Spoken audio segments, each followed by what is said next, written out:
Hola clase, esta noche vamos a hablar de los reflexivos y sus usos.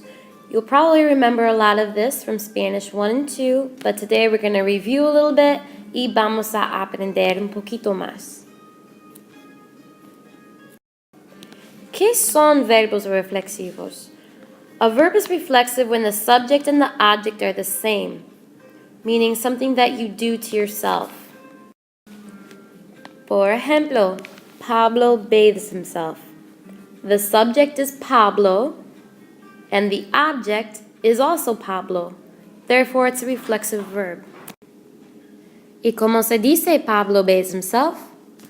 Pablo se baña. So underneath where it says Pablo bathes himself, on your apuntes, escriban Pablo se baña. Ok, clase, vamos a escribir los pronombres reflexivos. You should probably already know this, but in the yo form, it's me,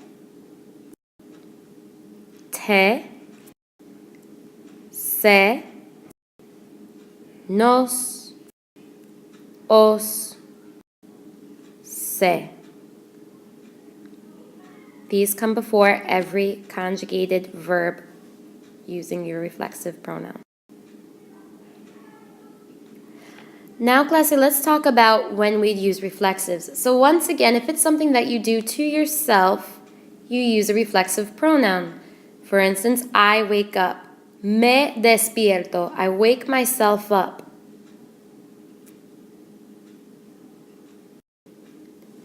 Now let's look at this ejemplo. We're saying my alarm wakes me up. So your alarm is doing the verb, and you are the one getting woken up. So my alarm wakes me up. Mi despertador me despierta. Notice how I've conjugated despertarse. It's in the el form because of me despertador. My alarm wakes me up. Me despierta. When using reflexivos con infinitivos, remember you can put them before your conjugated verb. For instance, I'm going to wake up early. Me voy a levantar temprano. When in doubt, just put it before your conjugated verb. You cannot, however, sandwich it in between. That is not an option. You can also attach it to your conjugated verb. For ejemplo, vestirse to get dressed. Yo quiero vestirme por ahora. I want to get dressed right now.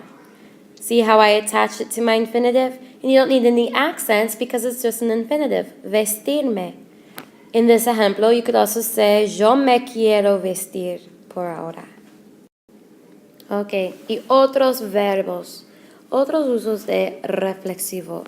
To become or to get. We would use a reflexive pronoun to say to become or to get.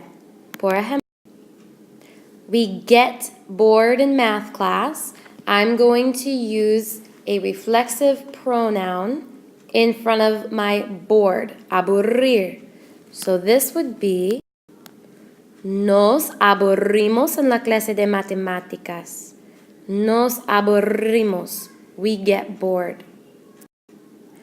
Reflexive pronouns can also change the meaning of a verb. We're going to discuss just a few of them, but there are also many more. Por ejemplo, dormir, you know that means to sleep, but dormirse means to fall asleep. Ir means to go. Irse means to go away or to leave. Me voy, I'm leaving, por ejemplo. Levantar means to raise or to lift. Levantarse means to get up because that's something you are doing to yourself. You are getting yourself up. You may even remember the verb levantar pesas, which means to lift weights. That wasn't reflexive because you were lifting weights, not yourself, which would be reflexive. Parecer means to seem versus parecerse, which means to look like. Y por fin, reír means to laugh. Reírse means to laugh at. Por ejemplo, me río. I laugh at myself.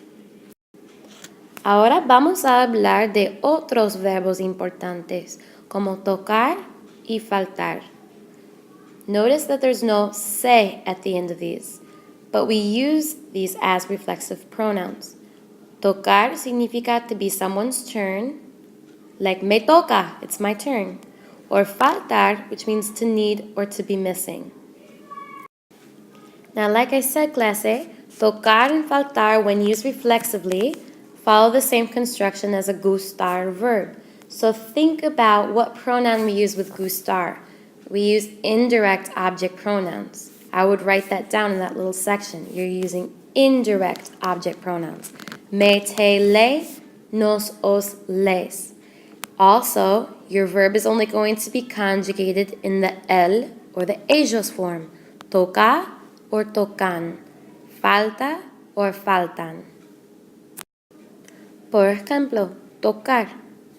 Tocar to be someone's turn. A ti te toca usar el baño. It's your turn to use the bathroom. Notice how I set up my verb tocar just like a gustar verb.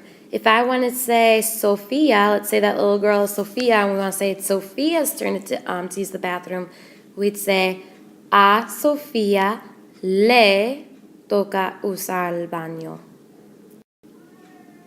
Para faltar, again, that means to need or to be missing something. So if we want to say, I'm missing my backpack, me falta mi mochila. If we want to say this guy, let's call him Enrique, is missing his backpack, a Enrique le falta su mochila. Ok, clase, hasta mañana.